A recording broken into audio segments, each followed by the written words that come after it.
The Apostle Paul wrote this ara siya sa prisuhan sa Roma in AD 60 to 62. Kag ginsulatan niya ang ining iglesia sa Ephesus. No? For 10 years natukod ining iglesia. It was started by the Jews. Ginumpisahan siya sa mga Hudiyo, pero later on nagdamo iya ang mga members nga Gentile. Kag nagka-clash ang Hudiyo, hambal sa mga Hudiyo nga Christians, ang nag-start sini Hudiyo, pero subong ang mga members were Gentiles. Sister Lara Joy, do you have the picture? Again, send ko kagina. No? And this is rooted, no? Ining tension is rooted sa early church, because of how the Jews worship dito sa templo. Sister, can we show it? Sige, hulat-hulaton ta anay. No? In chapter 2, verse 1 to 10, nakita natin to last time that we were dead. No? Patay kita sa sala, but we were made alive by Christ. Kag subong si Apostle Paul nagtudlo sa mga Kristohanon that at once you were divided, but now you are made one. Sang una, divided kamo, pero subong, no, gin-isa na lang kamo.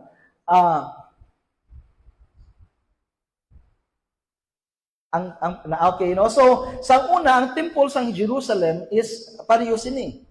Ambot mo makita nyo sa tunga, dira na iya makasimba sa sulod gid ang mga Hudiyo. And then this, ang diri sa kilid magtimbang ari kag ari is ginatawag courts of the Gentiles. Dira lang na sila pwede makasimba. Kung maglapaw sila dira, pwede sila ibatuhon sa mga Hudiyo, kay for the Jews, sila gidiya ang mga pinili, sila lang niya ang makapalapit sa Ginoo sang mas lapit. No? So I hope makita nyo dira, no? Sa tunga amo lang silimbahan sa mga Hudiyo, sa ang gataas na sa tunga is the holy place and the holy of the holies. Sa kilid, sa sagwa, dira ang mga hintil nagasimba. No? So may I ask you to please stand up, no? Kag magatuon kita subong being united in the family of God. Verse 11 hasta sa verse 22. Ako magabasa verse 11, kag kamo magabalo sa verse 12. And then dunganan natin sa verse 22.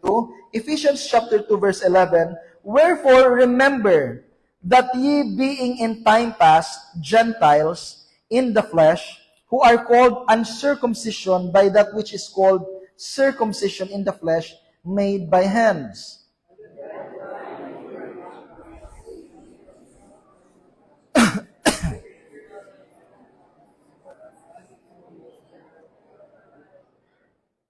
Verse 13, but now in Christ Jesus, ye who sometimes were far off are made nigh by the blood of Christ.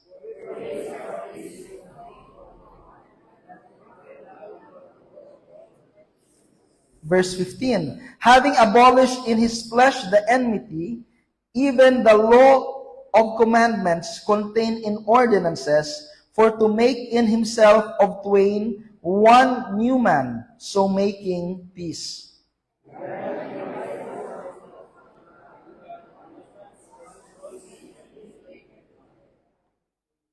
Verse 17, and came and preached peace to you which were afar off, and to them that were nigh.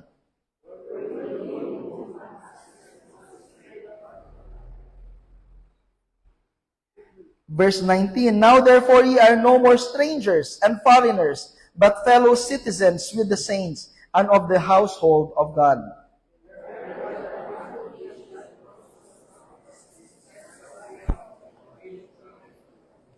Verse 21, in whom all the building fitly framed together groweth unto an holy temple in the Lord, builded together for an habitation of God through the Spirit. May the Lord bless the reading of His Word. Mag-pray kita. Heavenly Father, we come before Thy throne of grace. Salamat, good Lord, for Your goodness. Salamat, good Lord, that we are called sa kaluwasan. Salamat man, Lord, that we are called sa imo panimalay. Kabay pa, Lord, we will serve You with all our might. Kag Lord God, ang imo kausa mangin kausa man namon. Kag Lord, kabay pa ma-realize namon nga hindi lang Lord kami individuals, but we are children of yours. Kag ang amon Lord God nga loyalty and devotion should belong to you. Of the Lord kami sa amon pagtuon, help us Lord to advance your cause sa sininga duta. Kabay pa Lord God, ikaw mag-empower sa imo mga kaanakan. This all we ask and pray in Jesus' name. Amen. Magalingkod ang tanan. Sa atong gintunan last time, we have studied ang sa chapter 1 how God accomplished our salvation. And then sa second part sa chapter 1, we have learned the prayer of the Apostle Paul nga mahangpan tagid. Kung ano bala ang buot silingon that we are saved. Nga we are children of God, that we are adopted into God's family. And ano ang mga benefits that goes with that. And sang 2 weeks ago, we have studied how God saved us. Ang aton present condition, we were dead in sin, but God, nagpatunga, and by His grace, ginluwasa kita for the purpose of glorifying Him. Sa sining aga, I would like to speak not just to individuals, but to the church. When we say church, it's not a building, but it is a group of people called out by God. Amo ni ganyan tawag, called out assembly. Called out from darkness to light, called out from sin to righteousness. And as I have said kagina, gin-address ni Apostle Paul diri nga ang kaluwasan naton hindi lang nag-accomplish sang aton bag-o nga kabuhi, but sang una we were divided. There is what we call the Jews, the chosen people of God, but now we are made one. I would like for us to open our Bibles first in verse 11 and verse 12. I would like for us to note our former separation. Former, sang una, nasiparar kita, sang una, we are far. Hambal ni Apostle Paul diri, wherefore remember, this is present imperative. This is a command, and it is a continuous command. Ano ang balya diri sa verse 11? Keep on remembering. Ining mga Kristohanon sa Ephesus, nagailinaway. May Hudiyo, feeling nila taas sila. There were Gentiles na feeling nila mas damo sila. And Paul reminded them na always remember, keep on remembering your former state. Okay nga, mahil lang kamo if your hearts are grateful. Hambayan din wherefore, remember that ye being in times past were Gentiles in the flesh. When we say the word Gentiles, identified ni sila as uncircumcised. And in the Jewish culture, ang label nila sini is they are excluded. But silingon, hindi sila nabilong. Ang saad sang Ginoo sa kay Abraham, hindi para sa ila. So, ni Apostle Paul, dumduman sa una, excluded ka mo. Sa panimalay sang Diyos, sa blessing sang Diyos. And then, ang balya diri pagid. Sa verse 11, wherefore remember that ye being in time past Gentiles in the flesh who are uncircumcision by that which is called circumcision. O panulok sa mga Hudiyo sa inyo, hindi ka mo nabilong sa ilaya nga group. And that at that time ye were without Christ. Why ka mo Kristo? You are separated, verse 12, from the Messiah. The Gentiles were outside the messianic expectation of Israel. Ang Messiah gin-promise sa mga Hudiyo. Hambal ni Apostle Paul sang una, amu kamo sina. And then hambal niya diri sa verse 12 sa Japon, aliens from the commonwealth of Israel. But sa lingon, estranged. You are not citizens. Kung hindi ka mo citizens, you have no rights. Kung dito ka sa Amerika, kung hindi ka citizen, why ka sang full nga rights. For example, when I was there, ang amo niya, kung makaubra lang kami within the school. Kaya syempre, student visa kami. You cannot go outside sa school para mag-work. No? So there are limitations.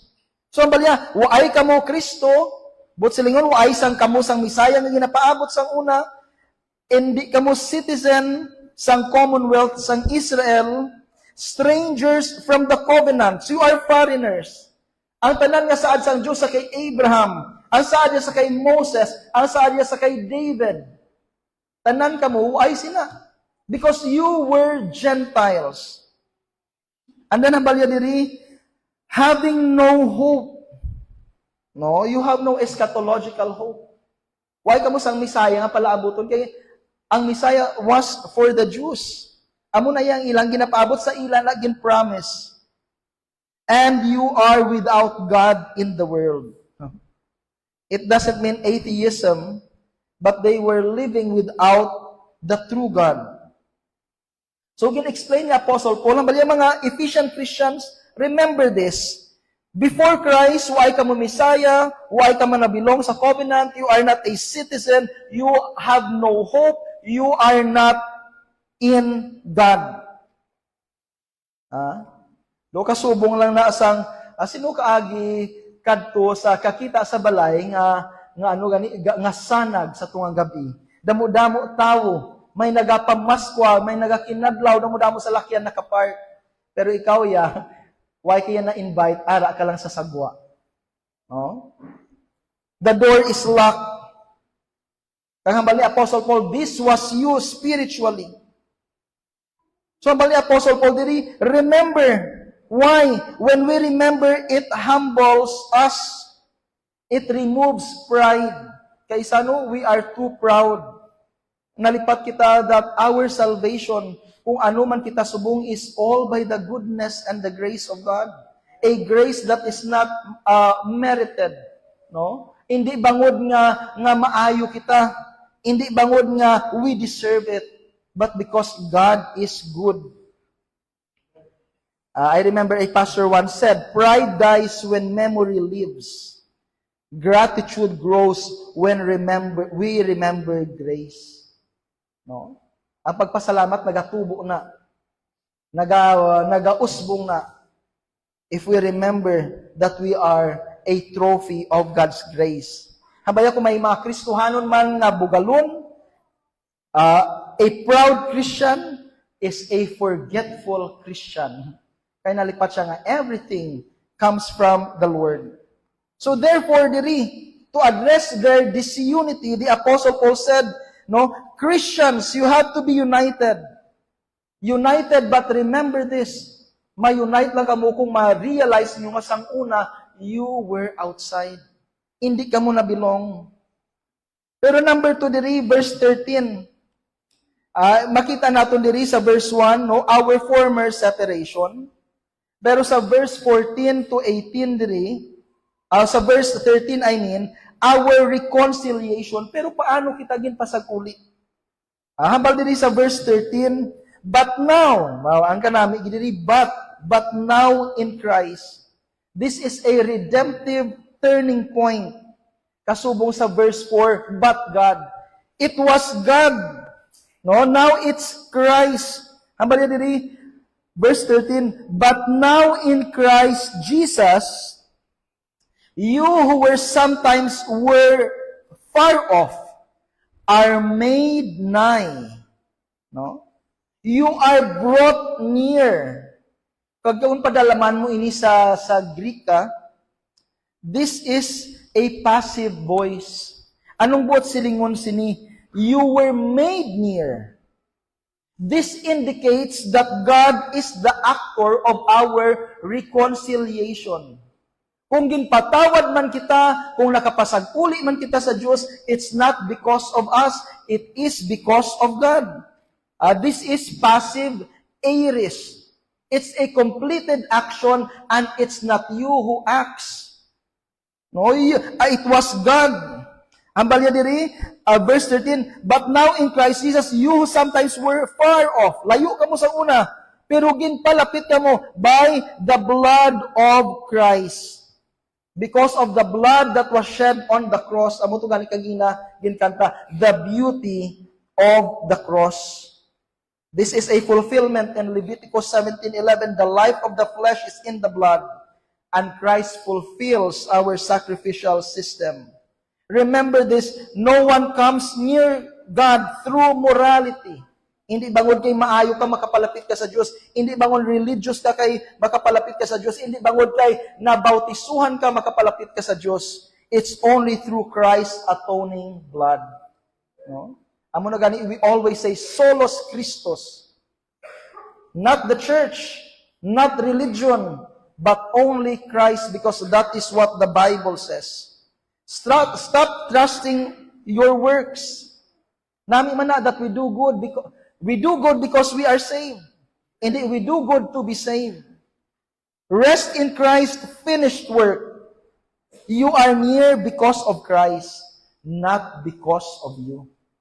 Kung makapalapit ka man sa Diyos, kung ginpatawad ka man sa Diyos, remember this, it is by the grace of God, it is because of the Lord Jesus Christ. No? So we see here our former separation, makita naton our reconciliation, kag diri sa verse 14 and 18. No? So that was individualistic, pero makita naton diri in verse 14 and 18 our unity in Christ.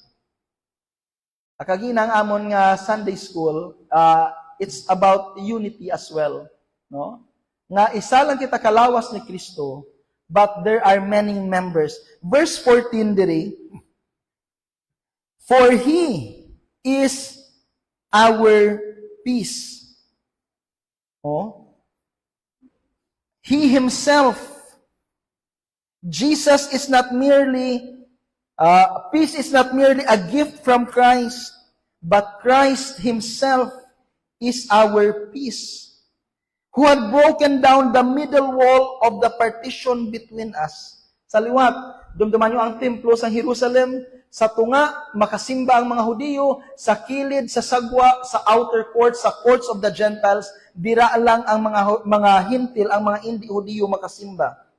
And then nasulat na, there is an inscription na kung maglapaw ang mga hintil, they will be executed if they cross.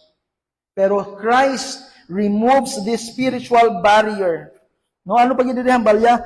Having abolished in His flesh the enmity. No, sang una gakinuntrahanay ang mga Hudiyo kag Hintil.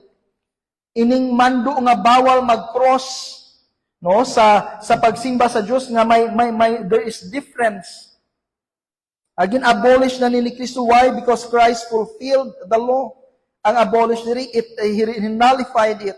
Render inoperative.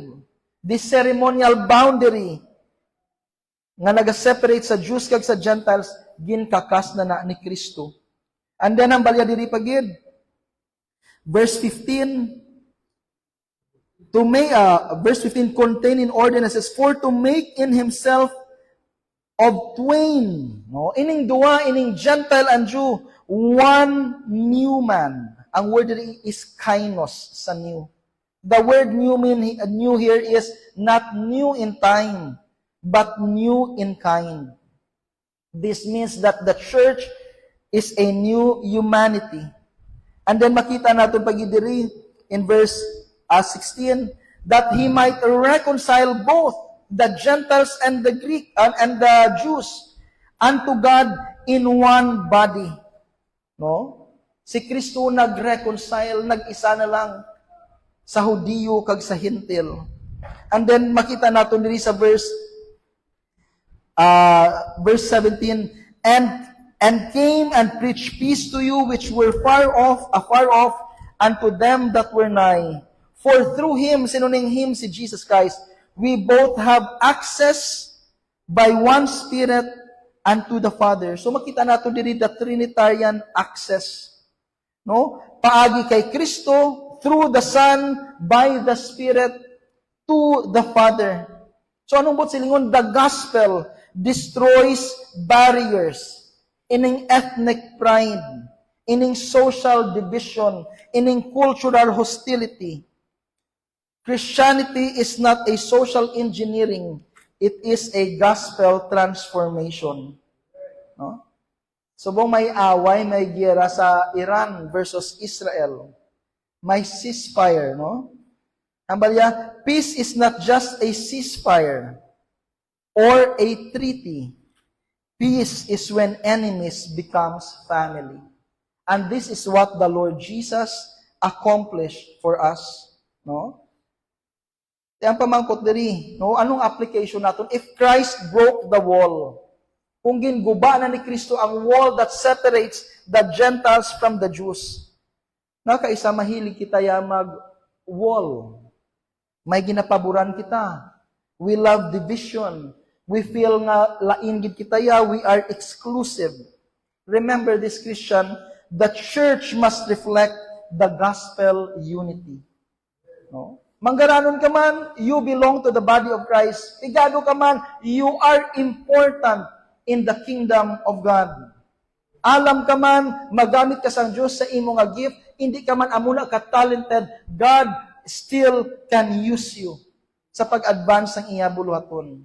No? So why dapat sang ga-underestimate sa iya isig katao? Why? Because the Bible clearly says, no, nga ang tanan nga mga barriers, no, ginguba na ni Jesus, and He made us one new man. Isa, a new kind. No? We are united in Christ. And then, number 4 diri, and then we will go with our application. Our new identity. Sa verse 19 and 22. No? Ano ang bago nato nga identity? Kay ginisa na kita ni Kristo, why na sang hintil kag Hudiyo, isa na lang kita, we belong to the church. Sa verse 19, now therefore ye are no more strangers and foreigners. Hindi na kamo estranghero, hindi naman kamo foreigners, but fellow citizens with the saints and of the household of God. So our new identity is that we are citizens and family. Ang tanan nga tumuluo are citizens sang ginharian sang Diyos. Members sang panimalay sang Diyos. If we are citizens and members, do we live like citizens and members? Ambal nila kano kung ano ang gawi isang bata, normally, amo man na ang gawi isang ginikanan. No? Kabati ka mo, do tatay, yagid ang ano yun? Do tatay, yagid ka isogo? Ado na, yagid ka stricta or ano da? No? Do we reflect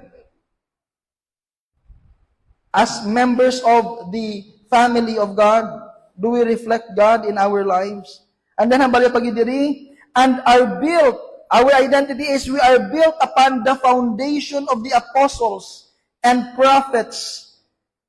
Oh, anong but silingon sini? The church is built upon the apostolic revelation. Amo na gani, we always say, sola scriptura. Hindi kita pwede magkuha sang other authority outside the apostolic teaching or else magsala-sala aton teaching. Kaya nga, hambal sa Bible, the heart is deceitful. No? Kadamo lang sa mga ideas sa palibot. But have your foundation, no, sa apostles, sa mga prophets, sa scripture. Ano ba diri? Jesus Christ Himself being the chief cornerstone. Ano diri ang cornerstone? Ang cornerstone determines alignment. And then it holds the structure together. So, but silingon si Kristo gid. No? Amo na nila bala, if your relationship with God is right, every other relationship will fall into its rightful place. Kung ang relasyon mo kay Kristo eksakto, ang tanan mo nga relationship sa idalom sina, mag-align na siya. Pero if your relationship with Jesus is not right, all your other relationships, hindi na siya magtadlong. No?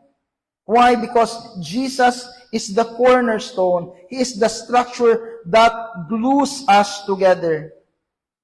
And then, hambali pagidiri sa verse, our identity is that ang atong foundation is mga apostles and prophets. Jesus is our cornerstone. And then hambalya pag diri sa verse 19, verse 20, in whom all the building fitly framed together groweth into an holy temple in the Lord. No? Ano ba silingon diri? A growing temple. Unlike sa templo sang Jerusalem nga nahuman sa bato, the church is a living temple. Kung sa diin dira naga-manifest ang glory sang Ginoo. O kung sa diin dira makita ang gahom sang Ginoo. I remember sa church history, no, sang pag-start sang mga Christians, tamaan sila kagamay. Mga pinaka-imol sa society, mga outcast, mga slaves. Pero how did they turn the world upside down?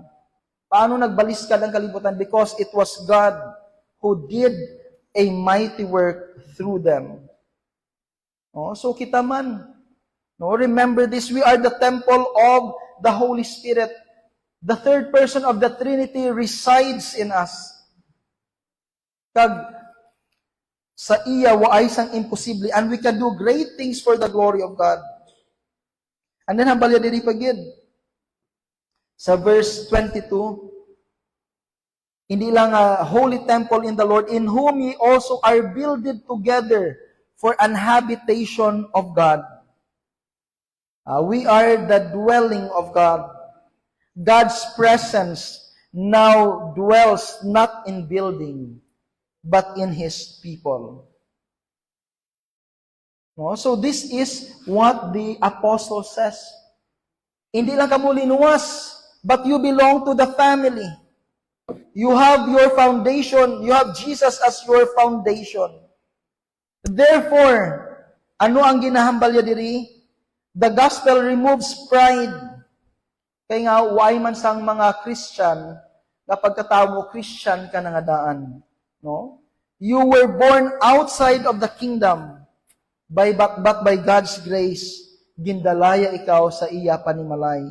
The gospel creates unity. The church should be the most diverse, yet united community on earth. No? Lain-lain kita, di ba? May mga taga-Cambodia nga Christians, may mga taga-Thailand nga Christians, may mga dito sa Iran nga Christians. Yes, we have different cultures, but if all are truly believers and followers of Christ, it creates unity. I remember, one time, sang nag-eskwela pa ako, upod ko sa dorm, may ara Korean, may ara taga-Dominica, no? Ang Dominica is in the Caribbean. May ara man Nepali, may ara taga-Liberia, sa Africa. Pero nami ilang, pagtapos the rest is mga puti. Kay sa isa lang kami ka-dorm, we have different cultures, pero you can really feel and experience the unity in the Spirit. Why? Because isa lang kamo ka-faith. Isa lang kamo ka-foundation. So the gospel creates unity. And ano pag itang makita nato diri? The church is God's dwelling place. Amo na gani, no? We go to church. Ang aton pag-fellowship is not optional. It is where God manifests His presence. Do kasubong kita sang una nga homeless, pero gin-adapt sa family sang Diyos. Gintagaan sang bag-o nga ngalan, given a new home, given and belonging to God. No? Ginluwas kita sang Diyos. Remember, this church is not optional. It is our identity. You belong to God. You belong to God's people. You are part of God's temple. Sang una nga panahon, kung nga waay pa kita kay Kristo, malayo kita. But through Christ, we who were far are brought near. We who were divided are made one. And we who were outsiders, becomes God's dwelling. Paagi kay Kristo, kita nga malayo, ginpalapit sa Diyos. Kita nga hindi na belong sa Israel, ginisa sang ginuupod sa kanday David kag sa mga apostoles. Kita nga sa sagwa sang ginharian nangin balay panimalay. sang Ginoo. The cross not only reconciled you to God, it reconciled you to God's people. Gani sa sining nga aga, as I close, I hope deep within our hearts, na-realize naton that there is no place sa Christian life naton sang pride, arrogance, divisions. Why?